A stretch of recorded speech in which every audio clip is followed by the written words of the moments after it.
uh, slightly anxious that you're saying that we need to become too local, because speaking as a girl from a small place, which where I learnt my uh, community values that I hold very dear, and I've been rebuilding that community that I grew up in all of my life since I left home. I've had many opens all over the place.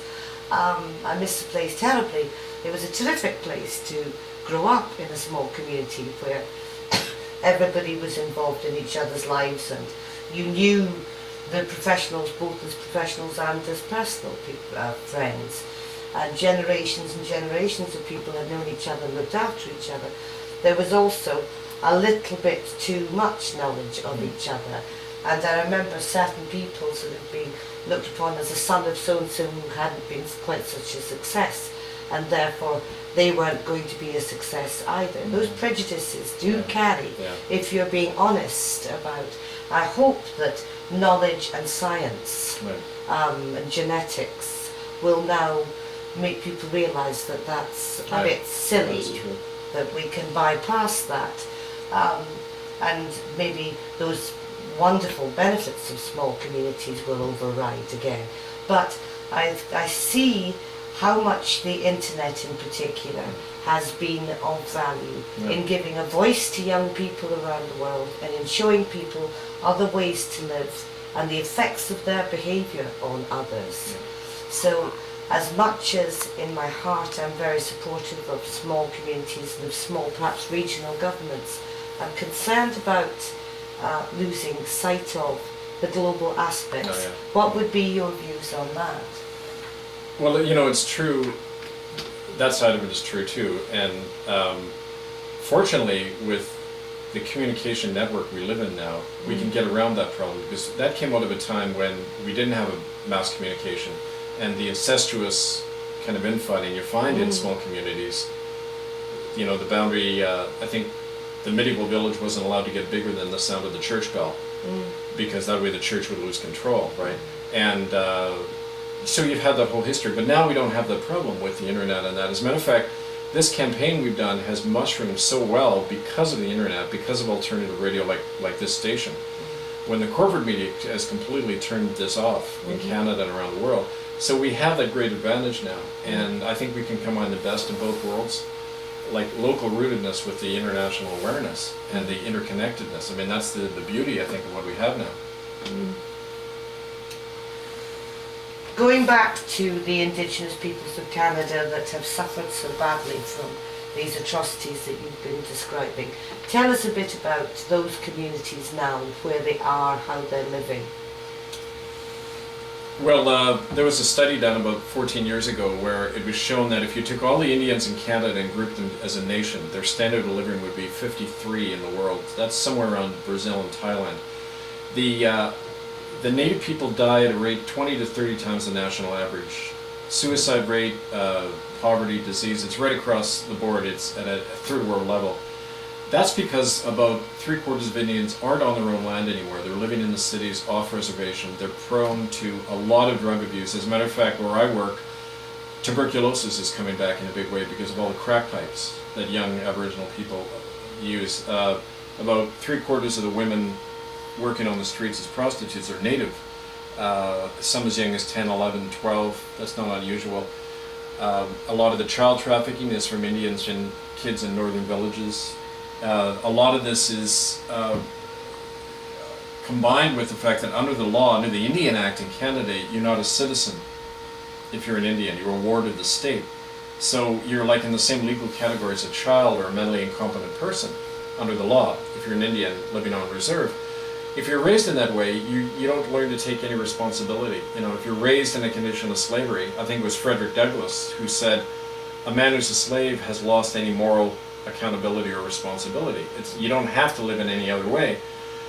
Therefore, there's a great mental and spiritual kind of dependency Native people have. They haven't learned to break free of that whole legacy. And that's beginning to change with the younger generation, but what you find is, for example, and I had a good friend last year who was killed by the police. He was beaten by 3 policemen because he spoke out all the time. He used to be one of the spokespeople at our demonstrations, Bingo Dawson. the Vancouver cops caught him in an alley and beat him.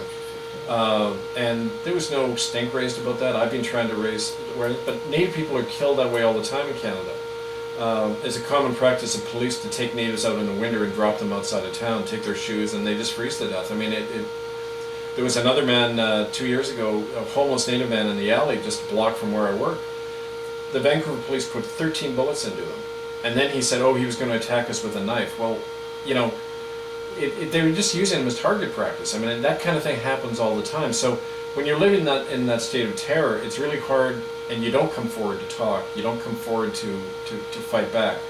And so it's very hard to mobilize Native people when they know that that can happen to them. And I often say to people, you know, if I was Native, I'd probably be dead by now. But my pale skin is a certain amount of protection. But I try to extend that protection to the people around me too. Like, you know, when we go out at night and we try to provide that circle of protection. So it's very much like living in a war zone. And yet most so-called mainstream Canada is totally ignorant of that reality. And when you talk to them about it, they just deny it. You know, even my own family, they find it hard to believe the things I experience in a week. But, you know, it's very much like living in an apartheid community.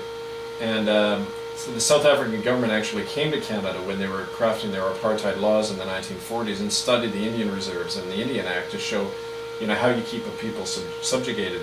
You know, that's all on record. So I mean, for me, it's funny because people see Canada as this wonderful, liberal, humanitarian place. Well, it's been a carefully constructed front behind which is, you know, a lot of this reality. So that's the other reason I'm telling this to Europeans now, that you know, half the tourists who come to Canada are from England. And one of the things we say is, like, before you come here, you should really learn about the real nature of Canada.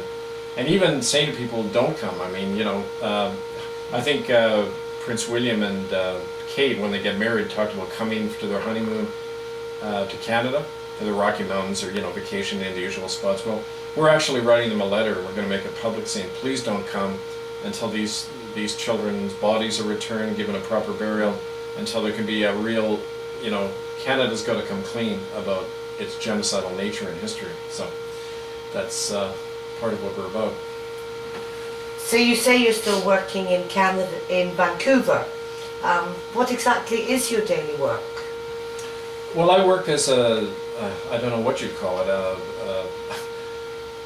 community minister, a street worker, a film documenter. I do a lot of help with people documenting their stories. We have a literacy program we run for people on the street. I had a community center I worked at called the Sweetgrass Center, but that was closed down.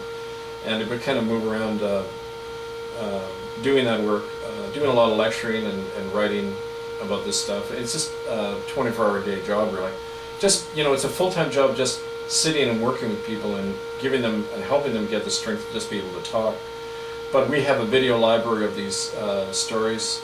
We're trying to encourage libraries all over to kind of take this information on and, you know, publish our work. Again, I should tell people hiddennolonger.com is where our book is published on site. Hiddenfromhistory.org is our main website. And our tribunal has a website now, itccs.org, where you can read a lot of the kind of the campaign we're building towards the fall. Well, we'll be linking those to Radio Free Brighton's website too, so that people can get in touch with you there. Now tell me, where has this left you and your faith? Well, for me, it's strengthened my faith in myself, my sense of higher purpose, spirit, if you like. I never really had faith in organized religion, even when I was a minister. I don't believe in organized religion at all. The whole idea of imposing a belief, one belief on everybody, is spiritual fascism, and is the worst kind of fascism because people feel they can't challenge it because it's coming from out there, and this higher power that has the right to strike you dead if they want. I mean, that's how people are raised, to think like that.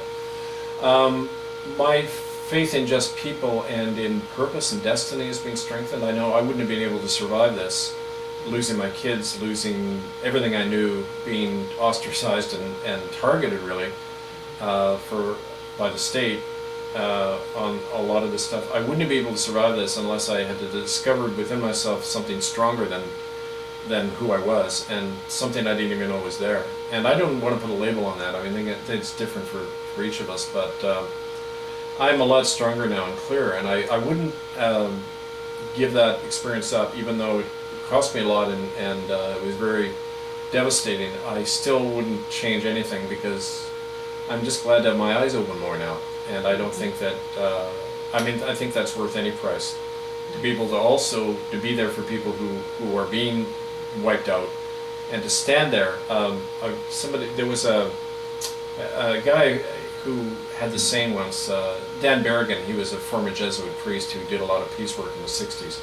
He said, if the powers that be do not have to step over your body to get to their victims, then a curse on your life and a curse on your religion. And I like that saying because I often see that as standing between the people who are going to get stomped on and the people coming after them. If we're not there with our bodies stopping it, then we're just a lot of hot air. We have to literally, our body has to reflect what our belief is, what our faith is, if you like. And so I mean, that's all stronger in me now, and I'm really thankful for that. There isn't a day that goes by where I'm not thankful.